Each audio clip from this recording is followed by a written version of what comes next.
Hello everyone, welcome to my channel prepare together. I hope आप सभी लोग अच्छे होंगे।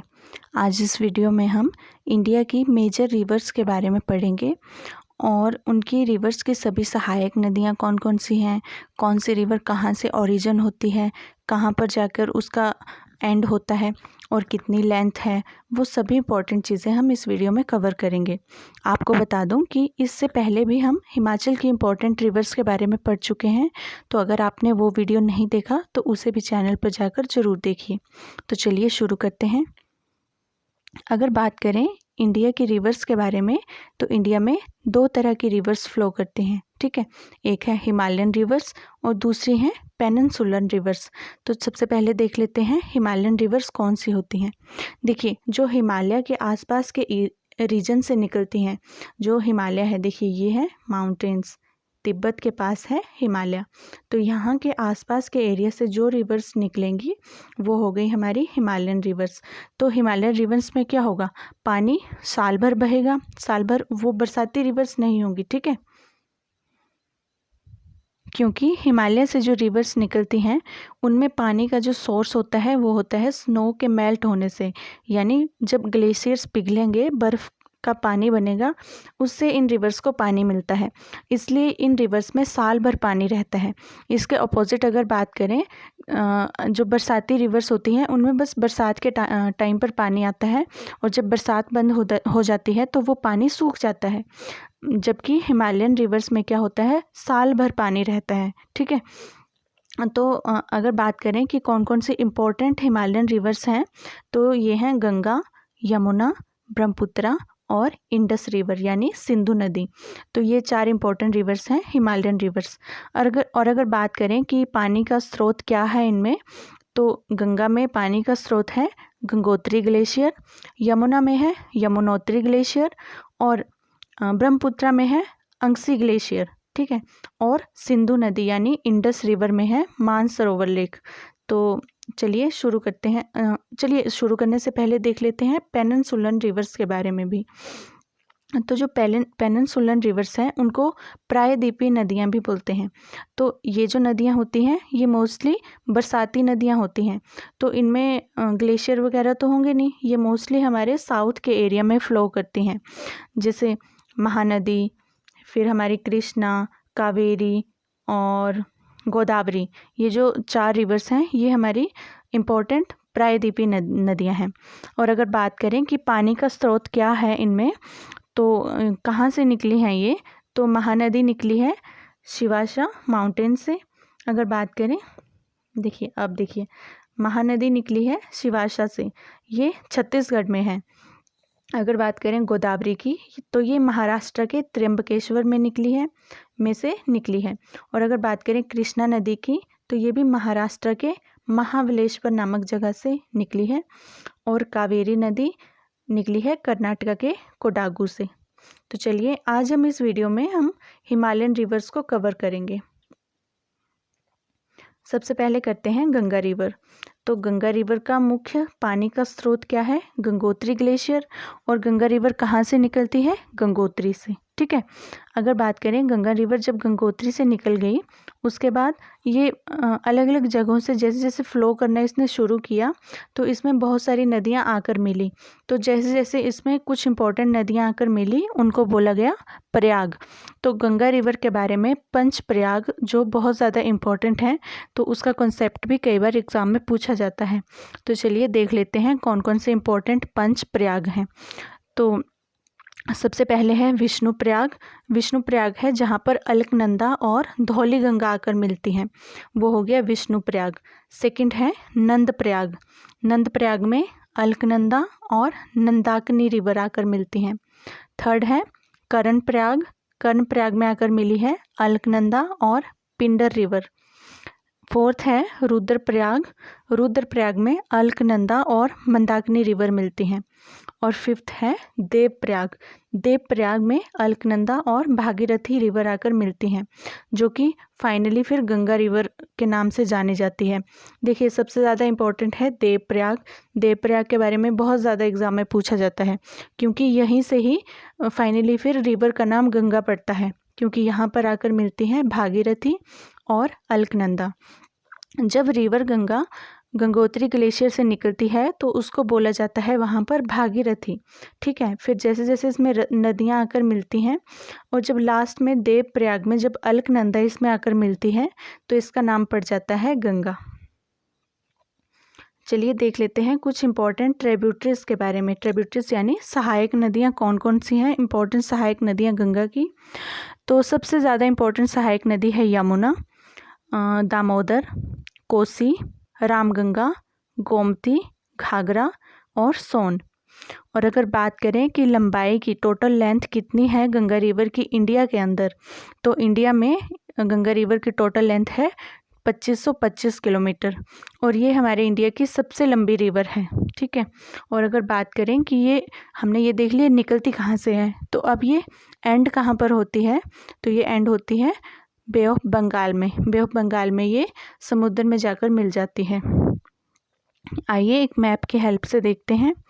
देखिए गंगोत्री ग्लेशियर से निकली गंगा, यहाँ देखिए, फिर आ गई यूपी में। यूपी में कुछ इम्पोर्टेंट शहरों से होकर गुजरी है, जैसे इलाहाबाद में गंगा में आकर मिल गई यमुना, उसके बाद वाराणसी, उसके बाद पटना और उसके बाद फिर कुछ एरिया झारखंड में बहती है और उसके बाद फिर वेस्ट बंगाल में कोलकाता वगैरह एरिया से होकर फिर कुछ पार्ट मतलब कलकत्ता वेस्ट बंगाल में आकर ये डिवाइड हो जाती है बहुत सारी स्ट्रीम्स में। तो एक पार्ट तो कलकत्ता में ही समुद्र में जाकर मिल जाता है और बाकी की जो स्ट्रीम्स हैं फिर वो जाकर बांग्लादेश में चली जाती हैं। चलिए नेक्स्ट रिवर देखते हैं, यमुना रिवर।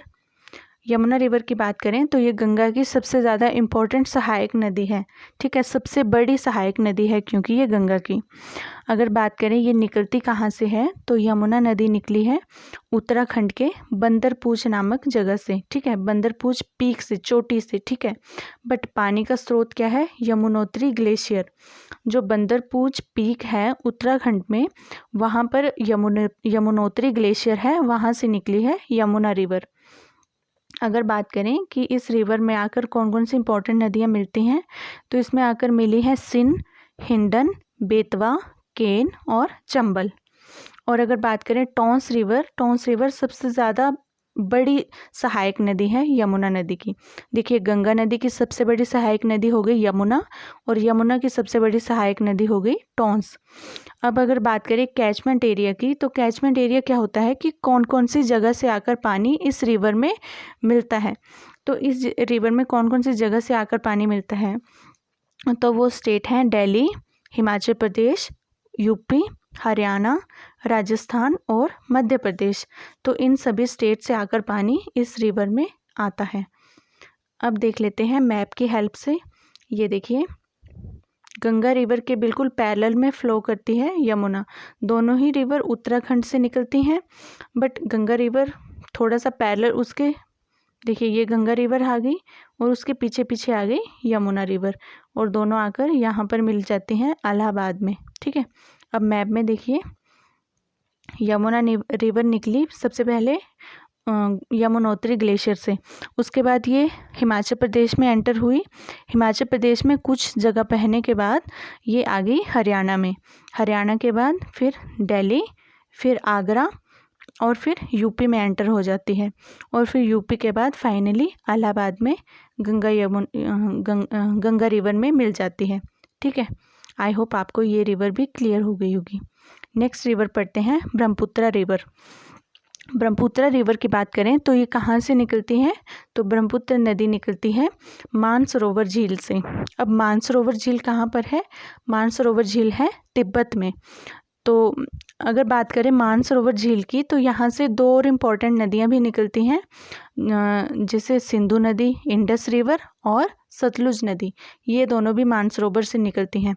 तो मतलब हमारी 3 नदियाँ निकल गई मानसरोवर लेक से, एक होगी ब्रह्मपुत्र, एक होगी इंडस और एक होगी सतलुज। अब देख लेते हैं ब्रह्मपुत्र रिवर के बारे में। तो ये कितनी लंबी रिवर है, तो इसकी टोटल लेंथ है 3848 किलोमीटर। ये इंडिया में नहीं, इंडिया के बाहर मतलब टोटल मिलाकर लेंथ बताई है इसकी। ठीक है, 3848 किलोमीटर। और अगर बात करें कि ये किस तरह से फ़्लो करती है। तो ये फ़्लो करती है, सबसे पहले ये तिब्बत से निकलेगी। चलिए आपको मैं समझाती हूँ थोड़ा सा। मान लो ये इंडिया का मैप है, यहाँ पर है हिमालयन माउंटेन, तो यहाँ से यहाँ पर है तिब्बत, तो यहाँ तिब्बत से ये रिवर निकली, फिर ये रिवर तिब्बत से निकलकर माउंटेन की तरफ ईस्ट की साइड फ़्लो हुई। ठीक है, माउंटेन के पैरेलल में फ़्लो हुई ईस्ट डायरेक्शन की साइड, ये हमारी ईस्ट डायरेक्शन है। ठीक है, ईस्ट डायरेक्शन की साइड फ़्लो हुई और यहाँ पर इसने एक यू टर्न लिया इस तरह से और फिर इंडिया में एंटर हो गई और इंडिया के बाद फिर बांग्लादेश में चली गई। तो जब इंडिया में एंटर हुई तो यहाँ पर एंटर हुई ये अरुणाचल प्रदेश में, उसके बाद असम में और फिर असम के बाद ये बांग्लादेश में चली गई। तो अगर बात करें कि जहाँ पर ये इंडिया में एंटर हुई यू टर्न लेके, तो उस जगह को बोलते हैं नामचा बारवा। ठीक है, जहाँ पर इसने यू टर्न लिया उस जगह को बोल देते हैं नामचा बारवा। और उसके बाद ये अरुणाचल प्रदेश में एंटर हो गई। ठीक है, और अरुणाचल प्रदेश में इस रिवर का नाम रख दिया दिहांग रिवर। ठीक है, आपको कुछ इंपॉर्टेंट पॉइंट्स फिर से मैं रिवाइज़ करवाती हूँ कि जब ये रिवर हिमालय से ईस्ट की डायरेक्शन में बही, ठीक है, मानसरोवर लेक से निकली, उसके बाद ईस्ट की डायरेक्शन में फ़्लो हुआ, उसके बाद इसने यू टर्न लिया और यू टर्न लेने के बाद अरुणाचल प्रदेश में एंटर हो गई। तो जब इसने यू टर्न लिया उस जगह को बोल देते हैं नामचा बारवा। और जब इसने अरुणाचल में एंटर ले लिया तो अरुणाचल में इस रिवर को बोलते हैं दिहांग रिवर। ठीक है, उसके बाद फिर ये असम में आई और असम के बाद ये फिर बांग्लादेश में चली गई। तो चलिए मैप की हेल्प से भी आपको बताती हूँ। देखिए, चाइना के तिब्बत से निकली ब्रह्मपुत्र, उसके बाद यू टर्न लिया यहाँ पर इस जगह को बोल दिया नामचा बारवा, उसके बाद अरुणाचल में आ गई। ठीक है, वहाँ पर इसको बोल दिया दिहांग और उसके बाद बांग्लादेश में चली गई। ठीक है, आई होप आपको ब्रह्मपुत्र नदी भी क्लियर हो गई होगी। ब्रह्मपुत्र नदी के बारे में एक इम्पॉर्टेंट क्वेश्चन पूछा जाता है कि सबसे बड़ा जो आइलैंड है वो कौन सी नदी पर बना है। तो सबसे बड़ा जो आइलैंड है जो किसी रिवर के बीच में बना है वो ब्रह्मपुत्र नदी के बीच में बना है और उस आइलैंड का नाम है माजुली द्वीप। ठीक है, माजुली आइलैंड। चलिए इंडस रिवर के बारे में पढ़ते हैं। इंडस रिवर जिसको हिंदी में सिंधु नदी बोलते हैं। ठीक है, तो इंडस रिवर भी निकलती है हमारी मानसरोवर लेक से और इसके बारे में भी पूछा जाता है कि ये कौन सी रेंज में निकलती है। तो ये निकलती है कैलाश रेंज से। ठीक है, तिब्बत के मानसरोवर के कैलाश रेंज से निकलती है सिंधु नदी। उसके बाद ये इंडिया में एंटर करती है और इंडिया में फिर ये लेह लद्दाख और फिर उसके बाद लेह लद्दाख से आगे जाकर ये जम्मू कश्मीर वाले रीजन में एंटर करती है और वहाँ से फिर ये पाकिस्तान में चली जाती है। और ये रिवर इंडिया में काफ़ी कम फ़्लो करती है, बहुत ज़्यादा ये पाकिस्तान के रीजन में ही बहती है। तो चलिए देख लेते हैं। जब ये कश्मीर के रीजन में आती है तो कश्मीर में इसमें कुछ इम्पोर्टेंट सहायक नदियाँ आकर मिलती हैं जो हैं जांस्कर, श्योक, नुब्रा और हुंजा। उसके बाद ये चली जाती है पाकिस्तान में और पाकिस्तान में फिर कुछ और इम्पोर्टेंट सहायक नदियां हैं जो इंडिया से बहती हुई फिर सिंधु नदी में जाकर मिलती हैं। तो ये जो रिवर्स हैं ये हैं झेलम, रावी, चिनाब, ब्यास और सतलुज। ये सभी रिवर्स इंडिया में से फ़्लो करती हैं और फिर बाद में जाकर पाकिस्तान में जाकर इंडस में जाकर मिल जाती हैं। अगर बात करें कि इंडिया में ये कौन कौन सी माउंटेन रेंजेस से होकर बहती है तो ये मोस्टली लद्दाख और जांस्कर रेंजेस में ही इंडिया में फ़्लो करती है। चलिए मैप की हेल्प से देख लेते हैं। ये देखिए, ये है हमारे माउंट कैलाश और यहाँ पर मानसरोवर लेक से निकली है ये इंडस रिवर। उसके बाद ये लेह लद्दाख वाले एरिया में आई, उसके बाद कश्मीर वाले रीजन में और उसके बाद फिर पाकिस्तान में चली गई। और पाकिस्तान में जाने के बाद इस रिवर में इंडिया से कौन कौन सी और इम्पोर्टेंट रिवर्स निकली और जो इसमें जाकर मिली तो वो है झेलम जो जम्मू कश्मीर के एरिया में से निकलकर इसमें मिल गई। उसके बाद चिनाब, रावी और सतलुज, ये सभी रिवर्स भी जाकर इंडस में मिल गई। तो आज की इस वीडियो में हम हिमालयन रिवर्स ही कवर करेंगे, अदरवाइज़ ये वीडियो बहुत ज़्यादा लंबी हो जाएगी। तो पेनिनसुलर रिवर्स को हम नेक्स्ट पार्ट में कवर करेंगे। तो आई होप आपको ये वीडियो अच्छी लगी होगी। अगर आपको ये वीडियो पसंद आए तो चैनल को लाइक करें और सब्सक्राइब करें। Thank you.